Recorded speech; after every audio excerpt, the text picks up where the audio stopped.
للنهى يا غيمة نرنو لها وسماؤها القرآن. Salam alaikum, donc je m'appelle Barbara, j'ai 24 ans, donc je suis française et je suis d'origine de Lille. Je suis étudiante en master de sociologie et développement social et je suis musulmane depuis 3 ans. La religion chez mes parents c'était peut-être plus fashion victime, donc les vêtements, etc. Donc on ne parlait pas trop de religion, de spiritualité, le Dieu n'était pas trop présent.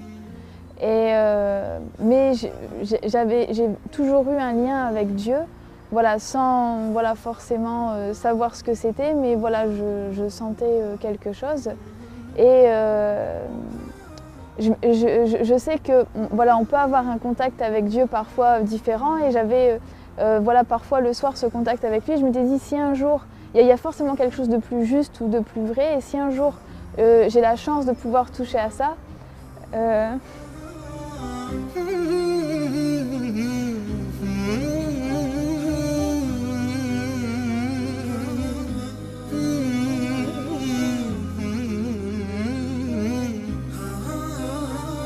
en fait, ensuite je suis arrivée à Lille pour faire mes études supérieures, j'ai emménagé dans une colocation et il y avait une étudiante étrangère qui était marocaine, mais qui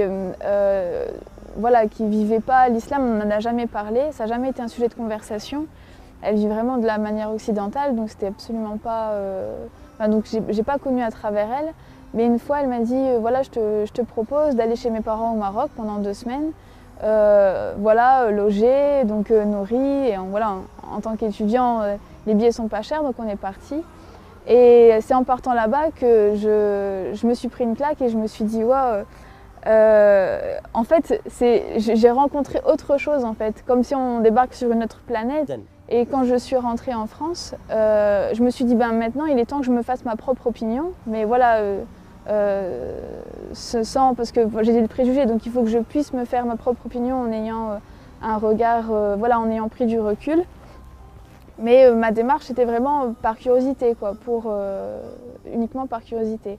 Et donc quand j'ai commencé à lire le Coran, à étudier, donc je me suis dit vraiment il faut que je le lise.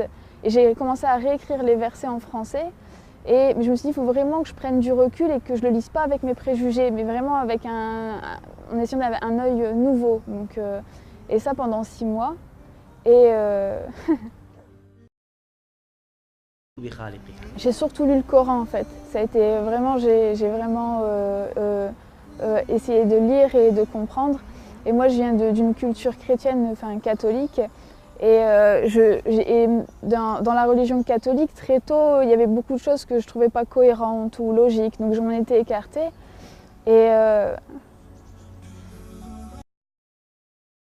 quand je lisais le Coran, j'ai...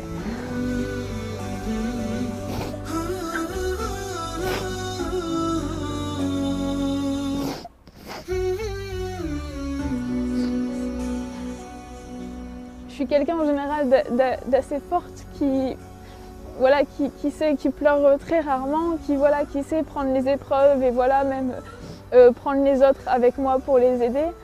Et quand j'ai lu le Coran, j'ai eu la même sensation que quand je demandais de la vérité ou d'être rapprochée de ça, ou que si j'avais cette vérité, je ferais partie de ces gens-là. Quand je lisais le Coran, j'avais cette sensation vraiment que en fait, qu'il y avait un sens et que j'appartenais à Dieu. Et c'est ce que je ressens. Et ce que je ressens maintenant, c'est qu'on lui appartient et c'est qu'à lui que j'appartiens, et que c'est une sensation énorme, et qu'on peut être très riche ou puissant, mais sans lui on n'est rien. Et je pleure rarement, c'est vraiment, mais quand je reparle de ça, j'en parle rarement parce que c'est quelque chose qui me prend vraiment, et je sais que sans mon Seigneur, je suis rien, que j'ai pas... je sais pas, à l'heure actuelle, si j'étais pas devenue musulmane, il y aurait aucun sens dans ma vie, qu'il y aurait pas...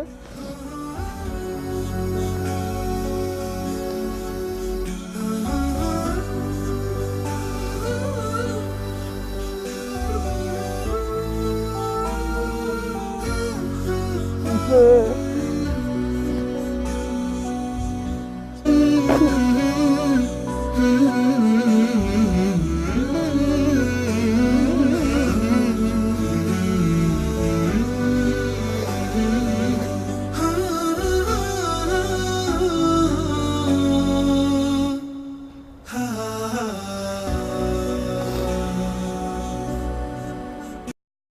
Bon, après, dans la pratique, entre la culture, les traditions, etc., donc on voit l'application voilà, en France, elle n'a pas forcément la place qu'elle devrait avoir et que l'islam lui donne en fait. Mais non, l'islam en lui-même donne une place très importante à la femme et qu'elle lui donne et qu'elle est complémentaire avec l'homme et que sans elle, voilà, il n'y a pas un tout. Donc. Il y a un verset en particulier, c'était... parce que au départ, quand je me suis intéressée au Coran, je me suis dit je vais commencer par là où il y a le plus de polémiques, c'est les femmes. Donc j'ai lu la sourate Les femmes. Et à un moment donné, c'est le verset 82, il me semble, où justement il explique qu'on voit qu'il y a des contradictions hein, forcément dans les autres écrits. Donc qu'il y a pas, que si on lit le Coran, voilà, qu'il n'y a pas... Donc, allez, en jean, je suis rentrée et je dis voilà, moi je veux parler avec l'imam, je veux voir comment ça se passe. Et je suis rentrée, je suis allée directement parler avec un frère, pour moi qui était l'imam, je suis bien tombée, c'était l'imam, et j'ai commencé à lui raconter que voilà, je veux me convertir, que je suis intéressée, etc. Et alhamdoulilah, il a été très patient et très gentil, il m'a regardé, voilà, il m'a écouté. Et après un autre frère est venu à côté de moi, il m'a dit oui, c'est bien l'imam à qui tu parles, mais il ne parle pas un mot de français, donc il vient de rien comprendre ce que tu viens de dire. Donc ça faisait 10 minutes que je parlais en fait à quelqu'un très patient qui ne m'a pas interrompu. Et donc ensuite il m'a dit voilà, ben, tu reviens, parce que c'était mercredi, il m'a dit tu reviens dans 2 jours, vendredi. On ne peut pas... c'est indescriptible, il n'y a pas... on ne peut pas... comment dire, être un être humain complètement tant qu'on n'a pas ce lien avec Dieu, tant qu'on n'a pas cette sensation qui nous prend et voilà, qui fait qu'on est complet et pas juste voilà, des coquilles vides à la recherche de matériel ou d'un sens à la vie. Là, les choses elles deviennent évidentes, il n'y a plus... Donc je ne sais pas comment... C'est juste indescriptible cette sensation. Je pense que ça fait partie des choses qui sont à la grandeur d'Allah, qui sont tellement grandes qu'il n'y a pas de mots assez forts pour décrire cette sensation et ce lien. Et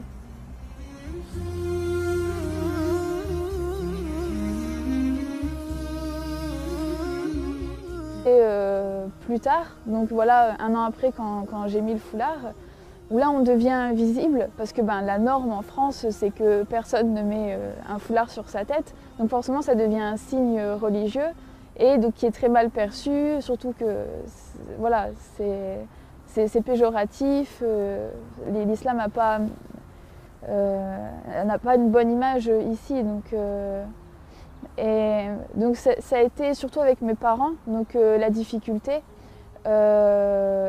Donc au départ, quand ça a été uniquement la conversion, bon c'était, il fallait le dire, c'était rien, c'était quelque chose comme quoi voilà, il faut partager, dire la vérité, ne rien garder pour soi. Je l'ai annoncé au téléphone, j'ai mis la distance de sécurité entre voilà, le nord de la France et le sud pour être sûre. Et donc j'ai annoncé au téléphone, je dis maman, tu te souviens, tu m'as dit qu'on peut tout dire à sa mère. Ensuite, au début, on est un peu parano. La première semaine, on pense que tout le monde nous regarde, qu'il n'y a pas, mais passé 2 semaines, en fait, voilà, on remarque même plus. Mais maintenant, c'est quelque chose... parce que je le fais pour Dieu et je le fais pas pour les gens. Donc moi, j'ai mon compte, donc voilà. Comme voilà, les sœurs, quand elles veulent se faire une coloration ou aller se couper les cheveux, elles vont chercher la meilleure coiffeuse, elles vont prendre du temps vraiment pour trouver la meilleure.